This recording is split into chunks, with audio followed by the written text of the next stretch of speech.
ഗോവയിലെ മഹാരാഷ്ട്രവാദി ഗോമന്ത് പാർട്ടി മുൻ MLA Lao മലേന്ദർ auto ഡ്രൈവറുടെ അടിയേറ്റ് മരിച്ചിരിക്കുന്നു.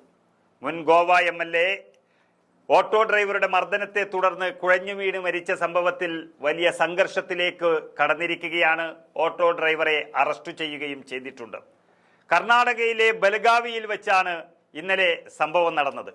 ഗോവയിലെ പോണ്ട മണ്ഡലത്തിലെ MLA ആയിരുന്ന ലാവു മലേന്ദർ ഇങ്ങനെയുള്ളൊരു ദുരൂഹ സാഹചര്യത്തിൽ മരണപ്പെട്ടത് മഹാരാഷ്ട്രയോട് ഏറെ കടപ്പെട്ടിരിക്കുന്ന ഒരു MLA എന്നുള്ള നിലയിൽ ഗോവയിൽ പോലും അത് തെളിയിച്ച അദ്ദേഹം കർണാടകയിൽ വന്ന് അപകടത്തിൽ മരിക്കുമ്പോൾ, അല്ലെങ്കിൽ ഒരു മർദ്ദനത്തിൽ മരിക്കുമ്പോൾ, മഹാരാഷ്ട്രയും കർണാടകയും തമ്മിലുള്ളൊരു സമരത്തിലേക്കാണ് അത് കടക്കുന്നത്. ഓട്ടോയിൽ കാർ തട്ടിയതിന് പിന്നാലെയുണ്ടായ ഒരു വാക്കേറ്റത്തിന്റെയും കയ്യേറ്റത്തിന്റെയും CCTV ദൃശ്യങ്ങൾ ഇതിനോടകം തന്നെ പുറത്തു വന്നിരിക്കുകയാണ്. വാക്കേറ്റത്തിനിടെ മുൻ MLA ഓട്ടോ ഡ്രൈവറുടെ മുഖത്തടിക്കുന്നതും പിന്നാലെ ആ ഓട്ടോ ഡ്രൈവർ ശക്തമായി തിരിച്ചടിക്കുന്നതുമായ CCTV ദൃശ്യങ്ങളാണ് പുറത്തു വന്നിട്ടുള്ളത്. അതോടുകൂടിയാണ് അദ്ദേഹം കുഴഞ്ഞു വീണ് മരിക്കുന്നത്. ആളുകൾ ഇടപെട്ട് ഓട്ടോ ഡ്രൈവറെ തള്ളിമാറ്റാൻ ശ്രമിക്കുന്നതിനിടെ ഓട്ടോ ഡ്രൈവർ മുൻ MLAയെ വീണ്ടും അടിക്കുന്നത് കാണാമായിരുന്നു. ഇതിനിടെ മുൻ MLA താമസ സ്ഥലത്തേക്ക് പോവുകയായിരുന്നു.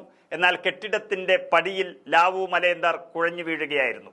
ഗോവയിലെ പോണ്ട മണ്ഡലത്തിൽ 2012 മുതൽ 17 വരെ MLA ആയിരുന്നു ലാവു സൂര്യജി മലേന്ദർ.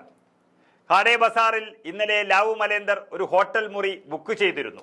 ഹോട്ടലിലേക്ക് കയറുന്ന ഇടവഴിയിൽ വെച്ച് ലാവുവിന്റെ കാർ ഒരു ഓട്ടോയിൽ തട്ടുകയും അതിനുശേഷമാണ് ഈ ലഹള ഉണ്ടാവുകയും ചെയ്തിരിക്കുന്നത്. തുടർന്നുണ്ടായ തർക്കമാണ് കയ്യേറ്റത്തിലേക്ക് എത്തിയത്. നഷ്ടപരിഹാരം ചോദിച്ചപ്പോൾ തരാൻ പറ്റില്ല എന്ന് പറഞ്ഞതാണ് ഏറ്റവും വലിയ വാക്കേറ്റത്തിലേക്ക് എത്തിയത്.